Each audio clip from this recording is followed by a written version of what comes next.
കാർഷിക വിളയുടെ ഉൽപാദന വിപണന രംഗത്ത് 40 വർഷത്തെ പ്രവർത്തന പാരമ്പര്യവുമായി Bismilla rubber nursery. Bismilla rubber nursery, farm and gardens, Vaniyambalam. എടക്കരയിൽ LDF അംഗങ്ങൾ പഞ്ചായത്ത് ഭരണസമിതി യോഗം ബഹിഷ്കരിച്ചു. ലൈഫ് ഭവന പദ്ധതി അട്ടിമറിക്കുന്നുവെന്നും ഫണ്ട് അനുവദിക്കുന്നതിൽ വിവേചനം കാണിക്കുന്നുവെന്നും ആരോപിച്ചാണ് KP സജി, T മനു എന്നിവരുടെ നേതൃത്വത്തിൽ 7 LDF അംഗങ്ങൾ യോഗം ബഹിഷ്കരിച്ച് ഇറങ്ങിപ്പോക്ക് നടത്തിയത്.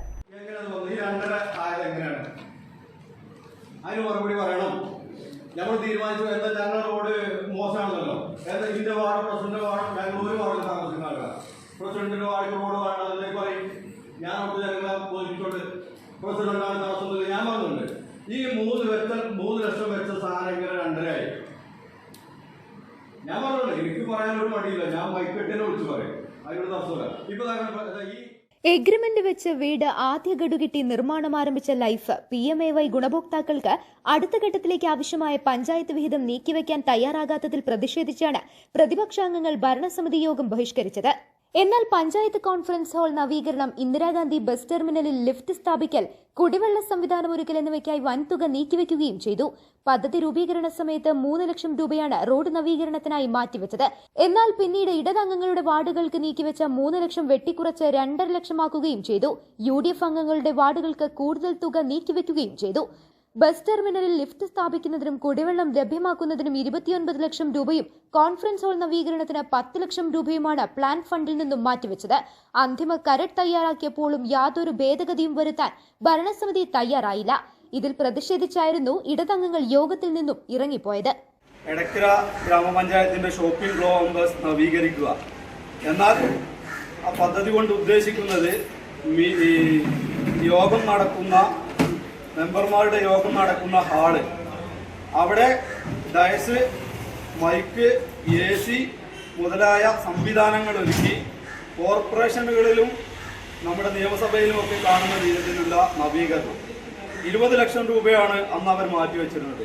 ഇടതുപക്ഷത്തിന്റെ ശക്തമായ പ്രതിഷേധം കാരണം അത് 10 ലക്ഷമാക്കി ചുരുക്കി. ഇപ്പോൾ എടക്കര ഗ്രാമപഞ്ചായത്തിൽ 357 ലൈഫ് ഗുണഭോക്താക്കളും 117 PMAY ഉപഭോക്താക്കളും നിലനിൽക്കുമ്പോൾ ഇതിൽ 71 പേർക്ക് PMAYയിൽ 48,000 സെൻട്രൽ ഗവൺമെന്റിന്റെ പൈസ കയറിയിട്ടുണ്ട്, ആദ്യ ഗഡു കയറിയതാണ്. ഈ ഗ്രാമപഞ്ചായത്തിൽ ഈ ഒരു വർഷം കൊണ്ട് കൊടുത്തത് ആകെ 10 പേർക്കാണ്. 71 പേർക്ക് കയറുമ്പോൾ 10 പേർക്ക്. ഈ ബജറ്റിൽ മാറ്റി വെച്ചിട്ടുള്ളത് കേവലം 17 പേർക്ക് കൂടിയാണ് ഫണ്ട്. 44 പേര് ഇപ്പോഴും ഈ പദ്ധതിയിൽ പുറത്താണ് നിൽക്കുന്നത്. ഒരു വർഷമായി ഇവർക്ക് 1 രൂപ പോലും കയറിയിട്ടില്ല. ഇനി ഈ വരുന്ന വാർഷിക പദ്ധതിയിൽ ഒരു വർഷവും ഇവർക്ക് 1 രൂപയും ലഭിക്കുന്നില്ല എന്നുള്ളതാണ് ഇതിന്റെ പച്ചമലയാളം. അത് നമ്മൾ മനസ്സിലാക്കണം. ഇതുപോലെ ലൈഫ് മിഷൻ പദ്ധതി 357 പേര് നിൽക്കുമ്പോൾ സംസ്ഥാന സർക്കാരിന്റെ 3,57,00,000 മൊത്തം 457 പേരുണ്ടായിരുന്നു. സംസ്ഥാന സർക്കാർ 4,57,00,000 രൂപ പദ്ധതി വിഹിതമായി നൽകി കഴിഞ്ഞു. അതിവരെ അട്ടിമറിച്ച് പുതിയ ആൾക്കാർക്ക് കൊടുത്തിട്ടുണ്ട്. സംസ്ഥാന സർക്കാരിന്റെ പ്ലാൻ ഫണ്ടിൽ നിന്നും അടുത്ത ദിവസമായി നമുക്ക് 2 ലക്ഷം രൂപ കൂടി വരികയാണ്. ബാക്കി 1 ലക്ഷം രൂപ പഞ്ചായത്തും ബ്ലോക്കും ജില്ലയും വെക്കേണ്ടതാണ്. ആ പദ്ധതിയിലേക്ക് ഇവിടെ മാറ്റി വെച്ചിട്ടുള്ളത് തുച്ഛമായ സംഖ്യയാണ്. 4 കോടിയിൽ പരം രൂപ അതിലേക്ക് മാറ്റി വെക്കുമ്പോൾ ഇവിടെ വെച്ചിട്ടുള്ള പഞ്ചായത്ത് വെച്ചിട്ടുള്ള കേവലം 80 ലക്ഷം രൂപയാണ്. ആ കരട് നിങ്ങൾക്കൊക്കെ കണ്ടാൽ ബോധ്യമാവും. ഇത് ലൈഫ് ഭവന പദ്ധതി അട്ടിമറിക്കുകയാണ്. ഇതിനെതിരെ ശക്തമായ പ്രതിഷേധം ഇടതുപക്ഷം രേഖപ്പെടുത്തുകയാണ്.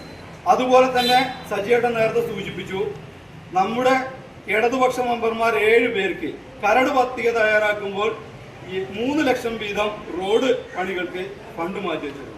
ഇപ്പോൾ അത് 2.5 ലക്ഷം വീതമായി കുറച്ചിട്ടുണ്ട്. എന്തായാലും ഈ പദ്ധതി അംഗീകാര ബോർഡ് ഇടതുപക്ഷ മെമ്പർമാർ ബഹിഷ്കരിച്ചിരിക്കുകയാണ്.